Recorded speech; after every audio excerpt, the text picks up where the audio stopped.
Welcome everyone back to another episode of Q&A with Sharon's son, George. I was my mother's caregiver after she was diagnosed with Parkinson's disease.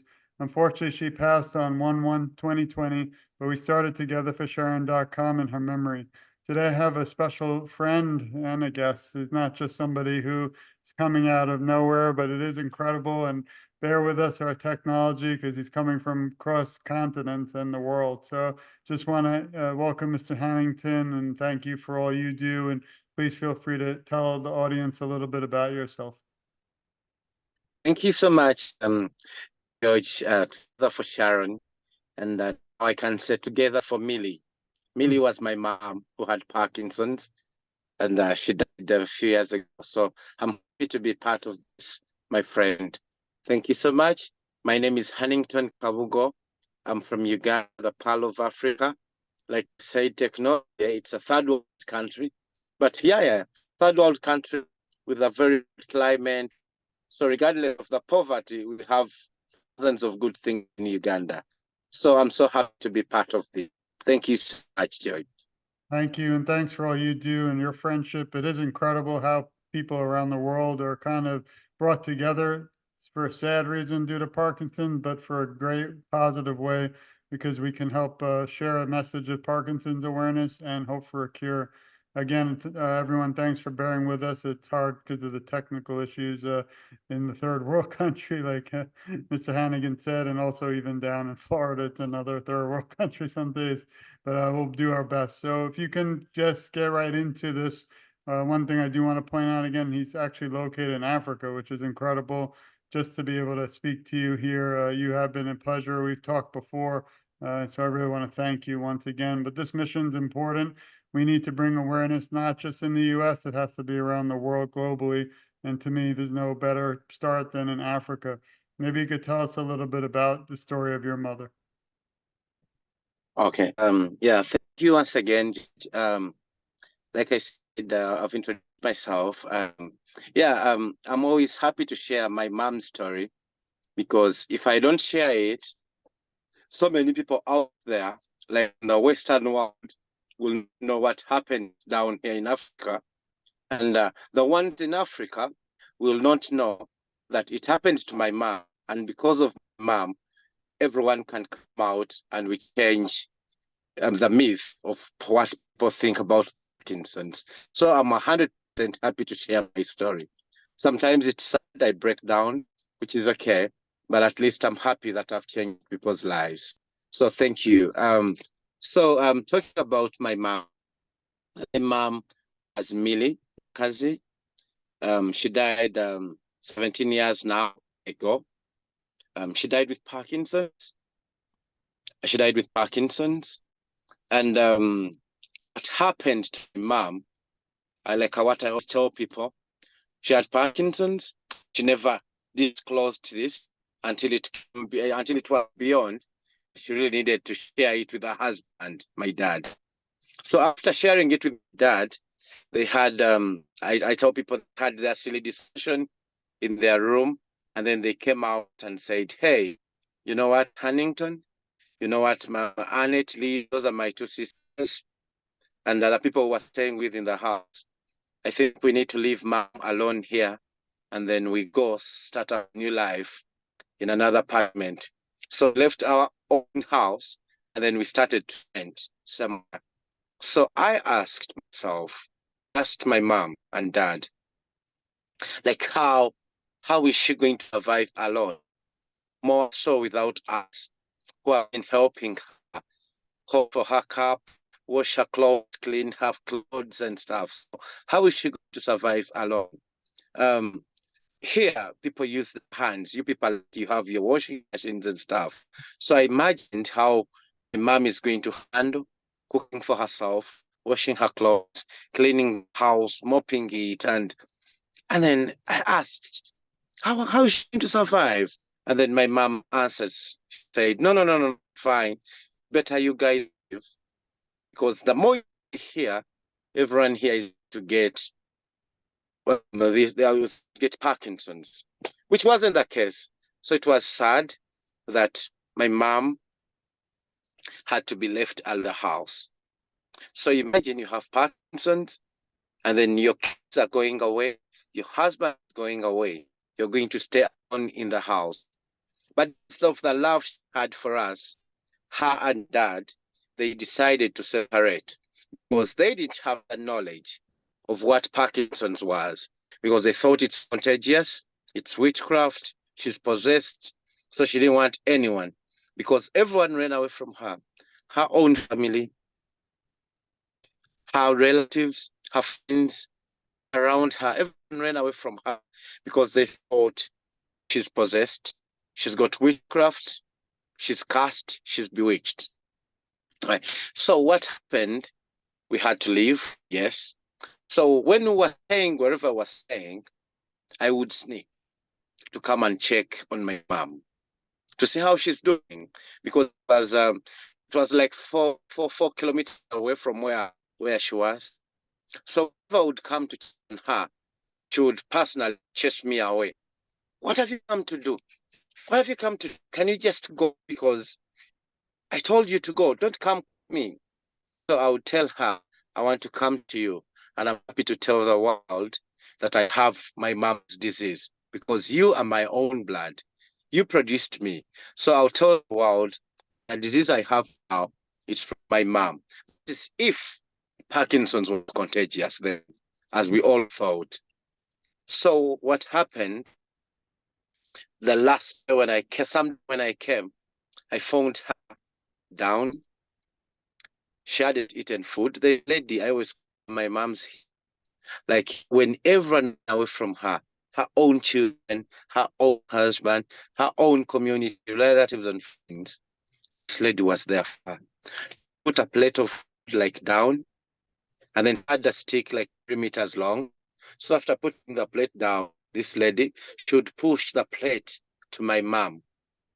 Then my mom would eat. After eating, she'd also push it after some time. So this would come after and would find a plate of food down. So she speaks that so that they don't have direct contact.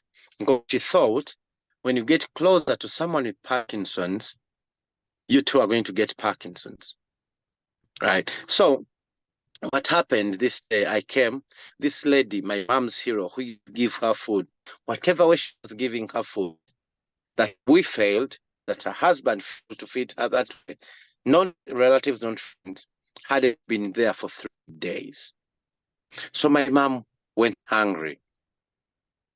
So what happened, I found her crowing like a baby with a lot of stiffness, very hungry. And she had a metallic bottle top. So there was a wall.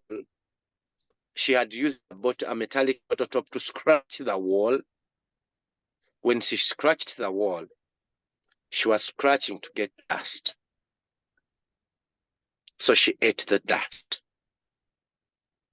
because she had nothing to eat. So she ate the dust and water, waiting for the other lady to come to give her food. So when I came, I saw my mom. She had dust that she was eating and water. She had fed on for the last 2 days because she first thought one day she would be okay without food. Maybe Judea is coming, and Judea didn't come the second day, and she was very hungry. So she had to eat the dust and water to survive. I'm sorry that you had to go through all that. And I think this message is very, very important because we have to, as you know, get rid of the stigma. And some of those areas and stories you're sharing need to go throughout the world so others can also be aware and also support you. So really grateful again for your time and sharing that. I feel like we unfortunately have a lot in common because it was both of our mothers who went through this diagnosis and battle, and they're so different in a way also and unique, but it's so important and powerful when you tell your story. So I just want to thank you again for sharing it, and again send our love and support and hugs just for you and the entire family. Yeah. Oh, thank you. Yeah. Thank you, George. And I'm happy to be part of the and sharing my story.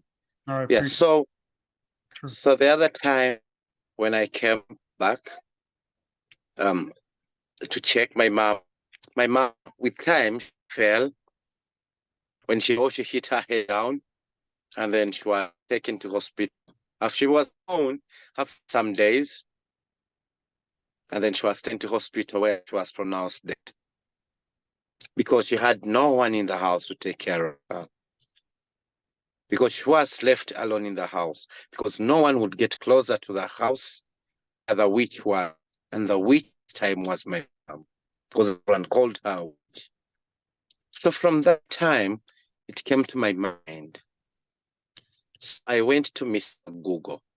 When I went to Mr. Google, I checked what causes someone to shake, what causes the stiffness, what causes the tremors, what causes. So I saw videos and pictures. I downloaded, I checked. Then this was just nothing, but this was my mom. The signs and symptoms that I saw, these were the ones that my mom had. So that is how I came to know that my mom didn't have buko of witchcraft or a curse, but she had Parkinson's.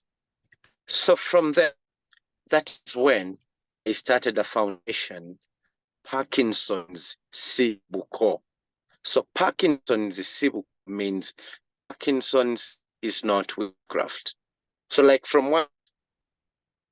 As you're saying that, I'm sharing your website too. So everybody please support the movement. And you can see at Parkinson's, sibuko.org/Hannington-1. So please, again, feel free to tell us more about the website and please how people can also support you.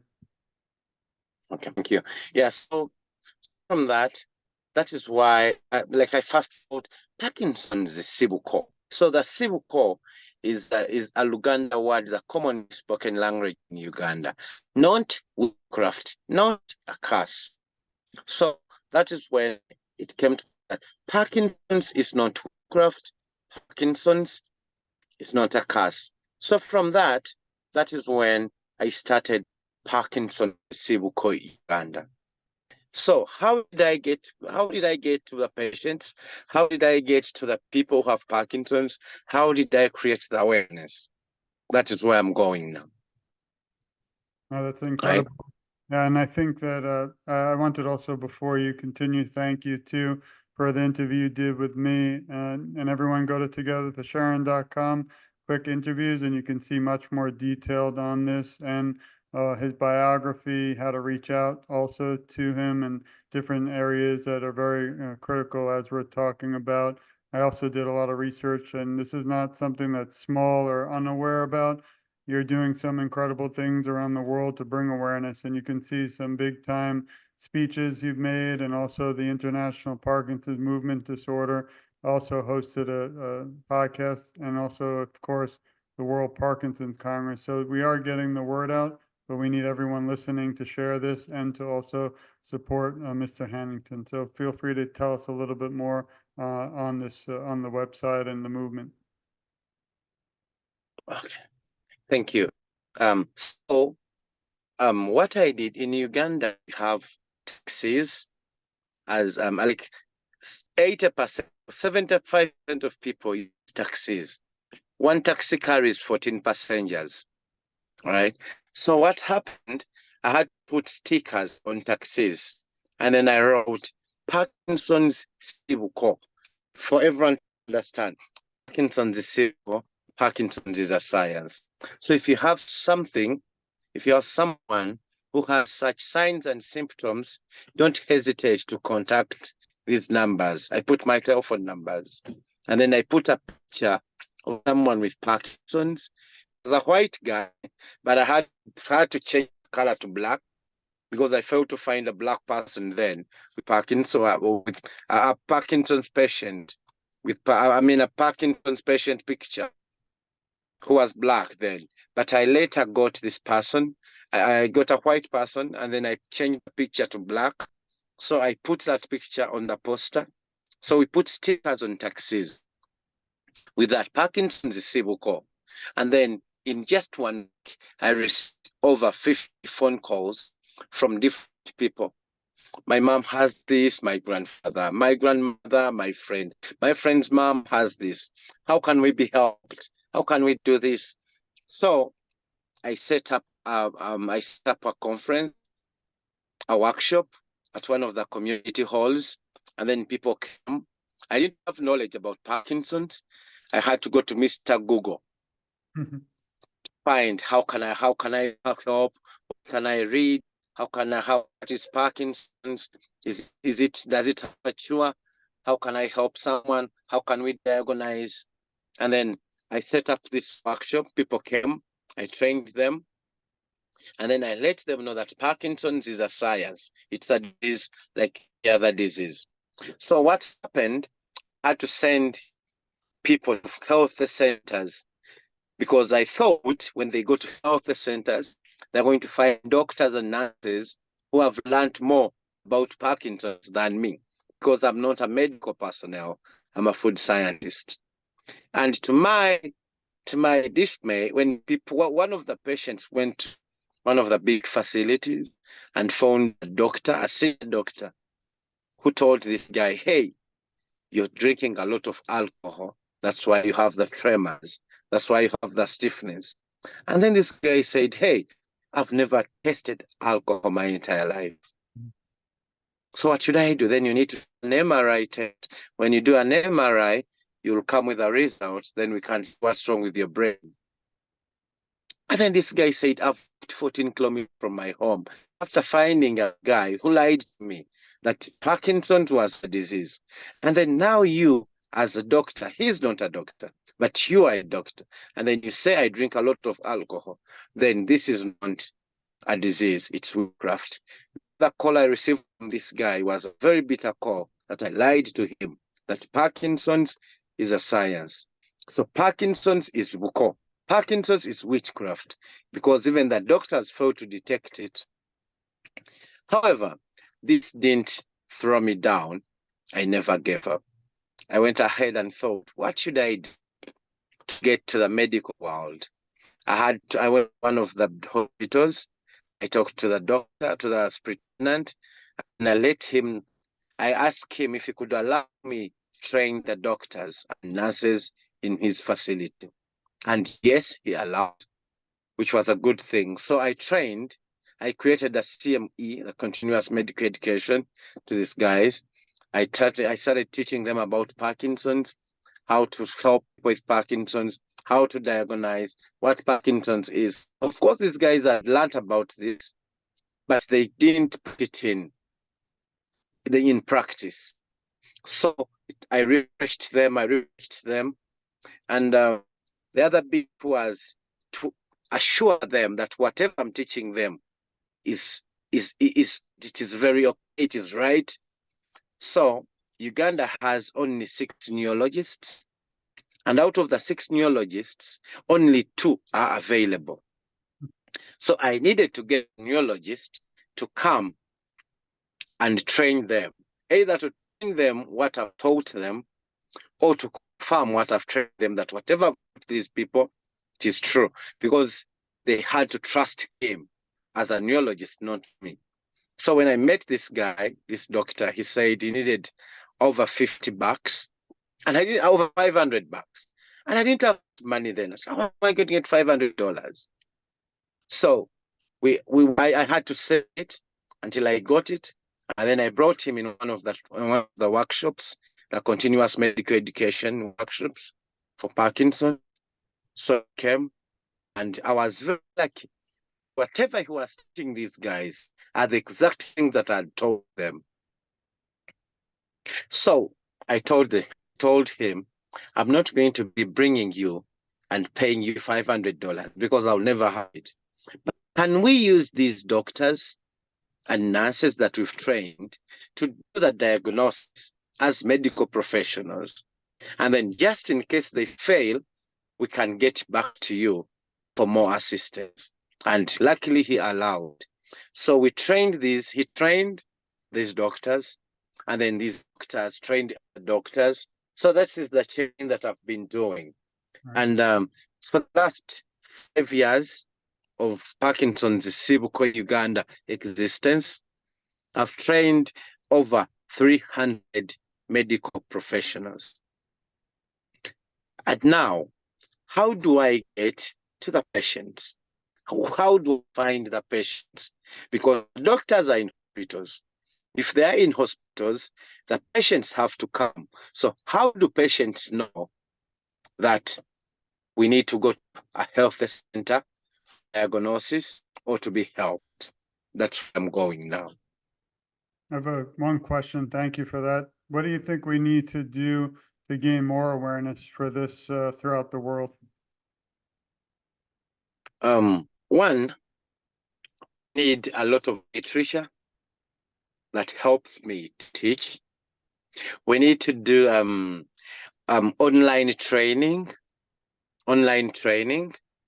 If we do the online training of medical professionals, and we will have the health workers who are volunteers, but they're not medical professionals, but they stay with our communities.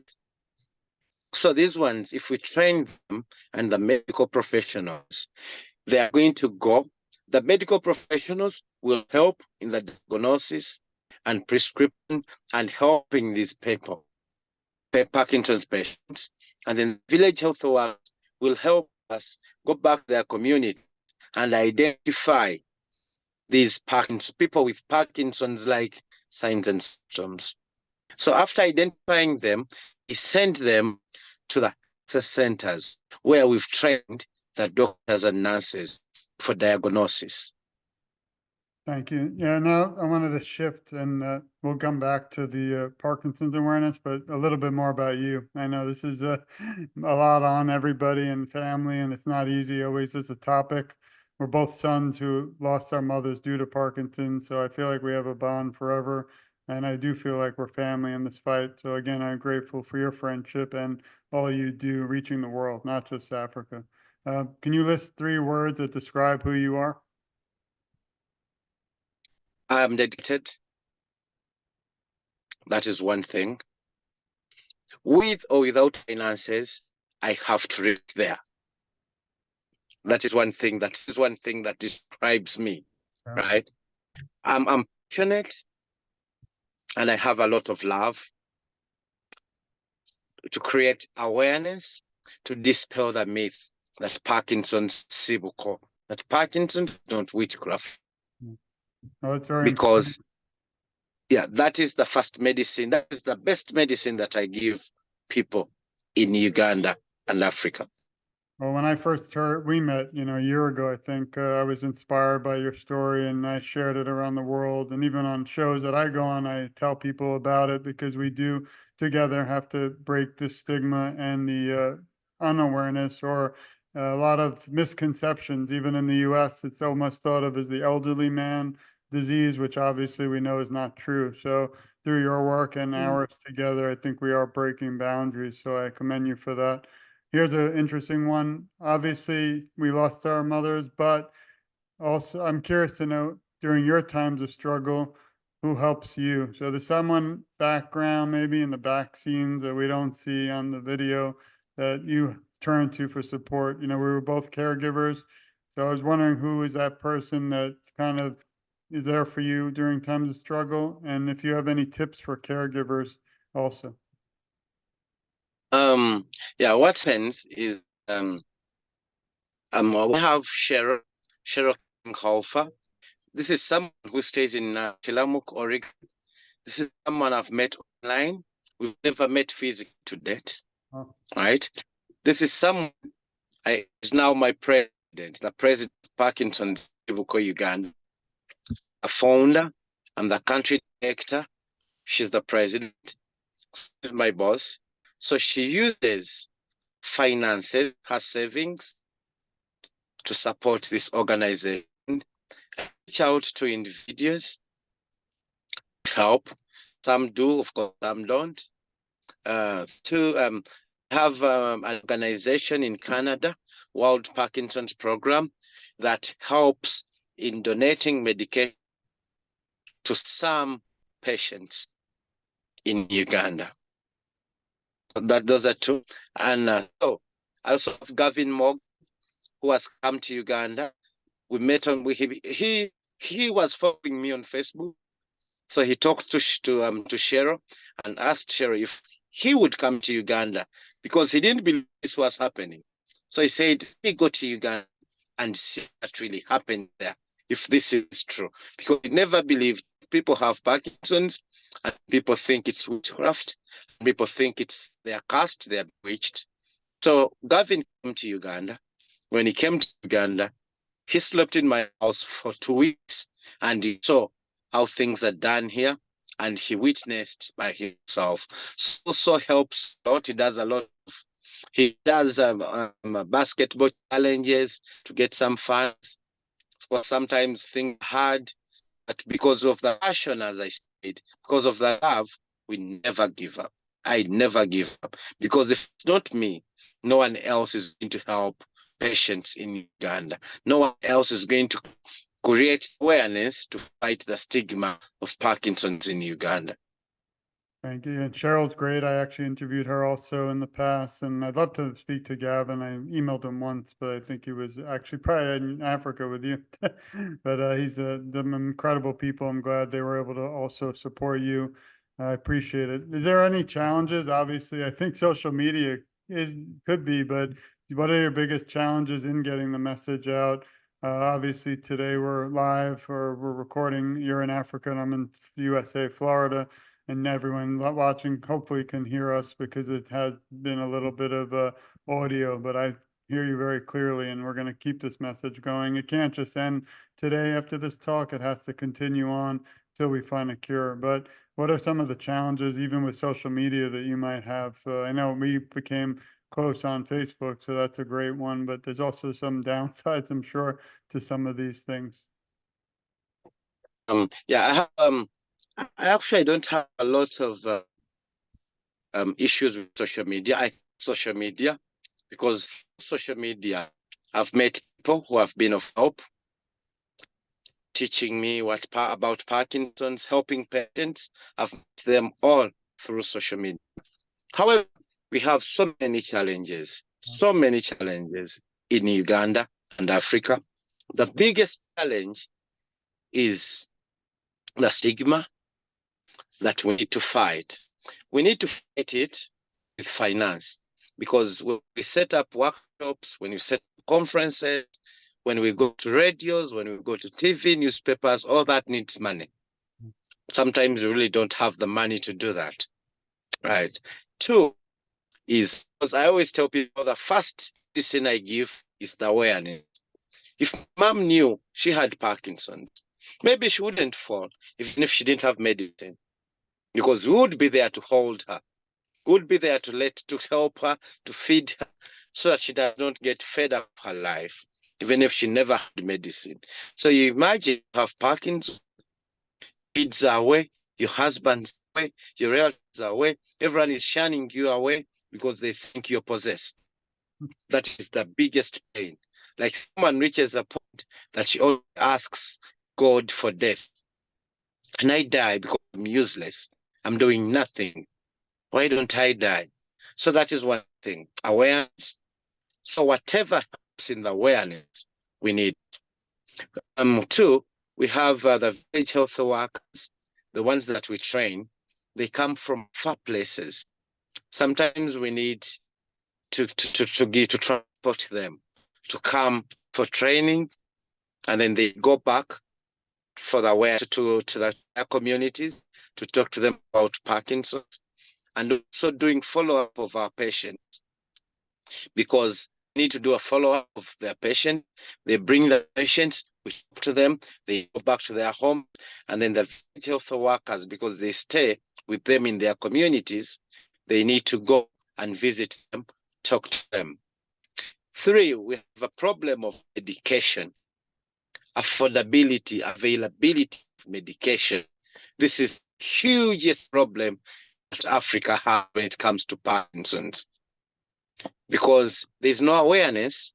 So pharmacies will not have the medication in their pharmacies because pharmacies are business oriented. So no one is coming into pharmacies to ask for Cinnamon, to ask for levodopa, for carbidopa, because they do not know that the Parkinson's is a science that needs medication. That's a problem. Two, we organization, that organization, the World Parkinson Program, that gives medication to us. But World Parkinson's Program also is based on donations. So if people do not donate to World Parkinson's Program, let's say now they've given medication to 60 patients, but who knows, next 6 months, they won't be able to give medication to the 6 patients because they didn't have the funds those months. That's a huge problem. It has happened to me. They were giving us medication for some patients, and then they had to cut down the number because they didn't have the funds. So imagine, George, medication today for a whole year, and then you have to spend another year, another month without medication, because the one who gave you medication cannot afford it this time. We also find challenges of choosing who should we give medication now out of the numbers that we had. Who shouldn't give medication? So organizations like Parkinson's Program, people can donate to them because they do great jobs. They give medication to underserved communities in the world because they need medication. And then another thing is that we have a great organization, the Motivation, that has a Debbie Schlosser and Nathan Leeward, who have created a gym in Uganda. The gym helps us because with an affordability and availability of medication, but at least we can afford exercise for Parkinson's to slow the progression. So we focus more on exercise because we can teach you an exercise technique that you can have for the rest of your life. Right. So exercise is very important. So whatever ways, like looking at motivation, that is we started it in high school.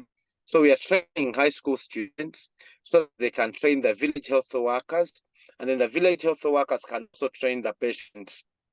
And then the students train the patient, and then the health workers will also train the patient. The basic Parkinson's exercise movement. So when they learn this, at least they can try to slow down the progression. So we have the exercise, we have the awareness, and we can have this done, but we need funds, of course, for some exercise equipment. So it is also important. So those are some of the challenges that we face. And then now another challenge are doctors, neurologists who might help us in diagnosing patients. So if we can look at the telemedicine, like I come to George, who is a neurologist, let me say, and then I go to a patient with my phone, and then I take a video of this patient, and then you can ask him, can you do this? Can you do this? Can you do this? To have the telemedicine, telediagnostic of patients. And then we have online training of medical workers with the international neurologists who want to donate in the time in one of the trainings that we do. We can set the trainings and we do the online classes. And then if so, the neurologists, because of time differences, they can also record online classes. So we can share the CDs, the flash disks on screens in our trainings. And then if they have questions, we can record questions and send to you and then answer at your appropriate time. So those are some of the challenges that I look at that maybe somehow, somewhere, they can be helped. Thank you. And those are some important things to be aware of and to also bring up. And hopefully we could share this and help you also. That's the main goal. This is all for awareness. So one final area question is, if you could leave the Parkinson's community today with some words of encouragement, what would they be? Yeah, one, this is what the word of encouragement is. One, we are one Parkinson's family. One Parkinson's family. Whatever that hurts me as Parkinson's advocate, hurts another Parkinson's advocate somewhere in the world. Whatever hurts me as a Parkinson's patient hurts another patient in the US or wherever. So let's join hands and help other Parkinson's advocates and help other Parkinson's patients, because we are one Parkinson's family. Thank you. Yeah, I really appreciate that and your time and friendship. I just want to thank you again for joining me today. How can everyone out there reach you? People can reach me on Facebook, can reach me with telephone number, use WhatsApp. People can reach me out on my email address. And we have a website, www.parkinsonsibuko.org. And then those who want to donate, they can donate on the link there. It's tax-free. Sharon handles all that in the US. I don't know how to do it, but I know it is tax deductible, whatever. So I know we have the website. People can reach out to us. They can like us. They can advise us. You might not have finances to give us, but you can advise us. You can talk to us. We can share our stories, and then you advise us how best we can handle this. Thank you. And I'll share the website too in the show notes. But I do have a last message for you and everyone out there. We love you. We support you. We care a lot about you, and you're never alone. I, alongside my friend here, will advocate for you, and together our voices are so much stronger. And I always say I'm just getting started because, I lost my mother about almost over 4 years. But when I heard your story and then we spoke, it inspired me to realize it's not just about me and my mother, it's about everyone. And unless we all are a family in this fight, we're further from a cure. So I'm grateful to call you friend and to continue this conversation on until we find a cure. And again, I'm so grateful for your time and everybody in your area. We send our love and support, and please always reach out. We're always going to be standing right by your side until we can end this disease. Thank you. Thank you so much. So that means a lot to me. I thank you, George, for thinking about us. I thank the world that thought about me, because I won an award that I didn't know I was going to win. I didn't know people were following what we do, but I love them. I send greetings, and I always appreciate them. Whoever shares our stories, not only mine, but whatever story to any Parkinson's patient in the world, in Africa. I thank you so much. I thank you so much.